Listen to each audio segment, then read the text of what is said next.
Assalamualaikum semua kawan-kawan Friends dan Facebook. Apa khabar semua? Semoga sehat ya. Okey, saya pun baru balik ya. Dan beginilah rupanya baru balik ya, agak detik.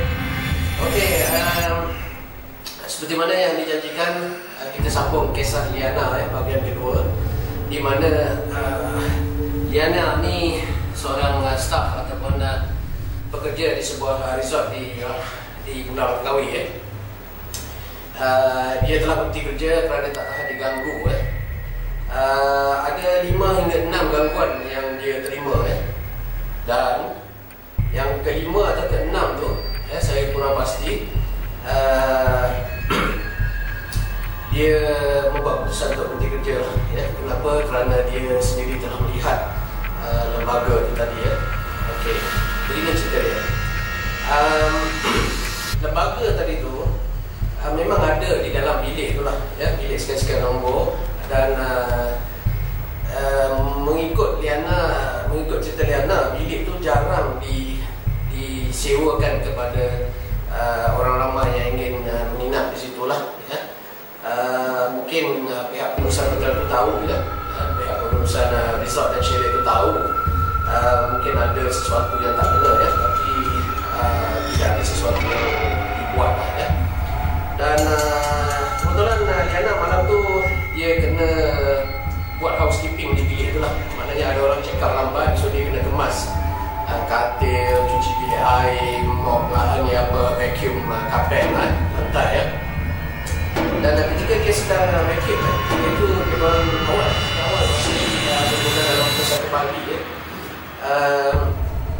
di mana sedang dia mencuci ya, sedang vacuum katanya, dia terasa ada macam geli-geli di telinga ya, macam ada benda-benda geli di telinga. Kadang-kadang ditiup sebelah kiri telinga ya, ditiup. Dan terasa yang paling dahsyat tu macam rambut dia ditarik. Tapi bila dia toleh ke belakang, tidak ada ya. Menurut kawan-kawan Liana yang bekerja di situ, benda tu memang ada, makhluk tu memang ada di atas lemari. Dia suka duduk berjuntai kaki di atas lemari tu ya, lembaga tu. Dan resort tu pula mempunyai dalam bilik dia ada jenis katil lama iaitu katil kayu di mana bawahnya kosong ya. Biasanya katil dia resort-resort yang moden ya, katil dia 2 tilam dia lapis 2 lapis, di bawah tidak ada apa, bawah dia jemput tak tilam ya. Dan katil kosong di resort ni di bawah kosong, di mana Liana sedang vacuum. Okey, dia sedang vacuum dan dia pun menyelak bedsheet ya, ataupun cadar blanket katil tu, cadar katil tu, dia mengelak, tak ada apa pun bawah tu ya. Tapi apabila dia sedang vacuum ya, dia terasa apabila dia tidak memandang kepada katil dia vacuum ya, contohnya dia katil, jadi dia vacuum begitu ya. Sorry ya, dia vacuum gitu, dia terasa macam ada sesuatu yang macam tangan keluar daripada bawah menarik ataupun mengkuis betis dia. Dia pun menampak ya, maaf ya kaki ya, dia menampak tapi tidak ada apa. Sehinggalah pada satu ketika di sebelah sana pula katilnya, dia sedang vacuum.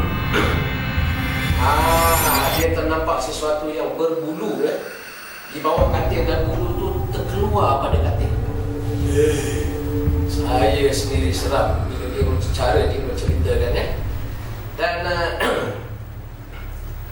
dia terasa nampak bulu tu. Lepas tu dia menyelak cadar katil tu.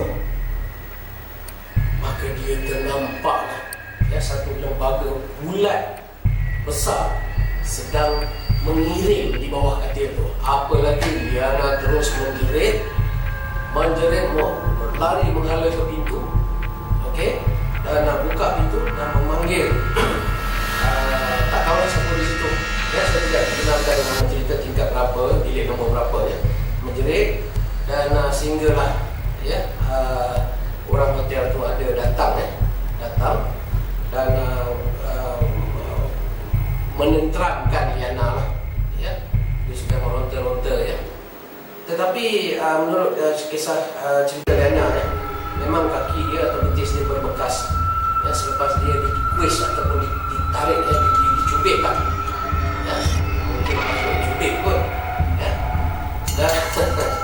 Dan ini mesti Nisha Haini ke Vidal Sisa. Vidal Sisa Vidal Sisa, saya betul Vidal Sisa ni mesti suspek.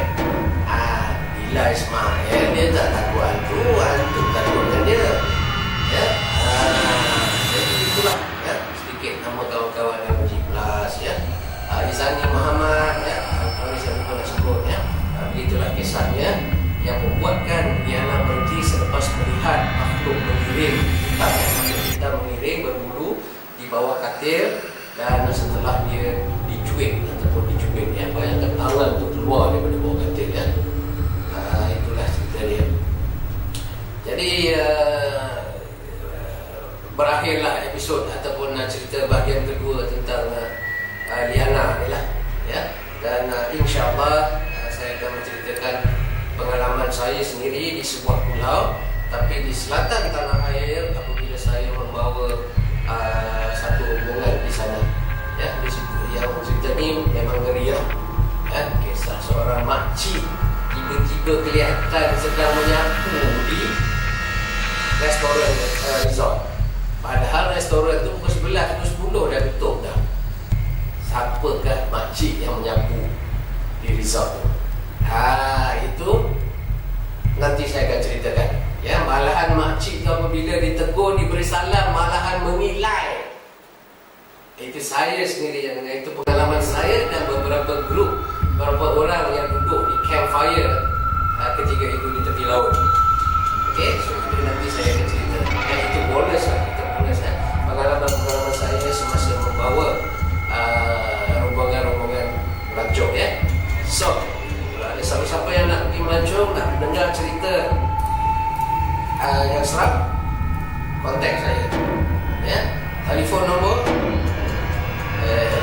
okey, nanti saya bagi. Okey. Dan sekiranya tiada apa-apa soalan, sekiranya ada apa-apa komen, sila komen di ruangan komen. Saya minta kawan-kawan semua memberi komen lah. Satu punya patah kataan pun bagus lah. Dah cukup bagus. Dan insyaAllah nanti saya nak buat lah. Pengomen terbagus, saya akan bagi RM50 untuk pengomen terbagus. Pengomen terbaik lah. Saya janji akan bagi RM50.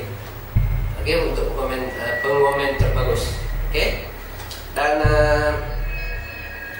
okey, itu kisah Liana. Dan insyaAllah minggu depan saya akan cerita kisah makcik yang sedang menyapu di restoran, di sebuah resort, di sebuah pulau di selatan tanah air kita lah. So kalau tak ada apa-apa, bersurai lah untuk malam ni. Okey, terima kasih banyak. Assalamualaikum. Terima kasih sudi menonton.